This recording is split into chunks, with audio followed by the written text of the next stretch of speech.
dito si San Fernando, Angeles. Dito si Tarlac. Para at least abot doon. Oh, malapad din pala to dito. Ito yung Cabanatuan, Dagupan. Kasi ito yung pagiging kampo ba. After the expressway ba, NLEX ba? NLEX no? Papuntang Subic. Pag lumagpas konti, Tarlac na eh. So si Tarlac pala yung pinaka melting pot of the north ba. Lahat dadaan kita. Diyan talaga kay Tarlac. So siya pala yung junction inland, and then if ever pababa ka, if ever pa west ka, pa east ka, pa north ka, Tarlac pala eh. And then malapad oh. Kaya pala dito yung pinaka rice granary. At kung makita mo rin yung mga mga manok-manok way. Diyan nga yung mga poultry Mga farm. poultry, grabe talaga poultry ganun. Sunod. Yung bang pera talaga to na industrial money to eh. Kaya bawal pagbintangan tong mga to na nagprofiteering to kasi Gumagawa rin ng trabaho para sa mga tao.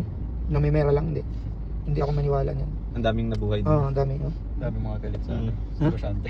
Ha? Maraming galit sa mga negosyante.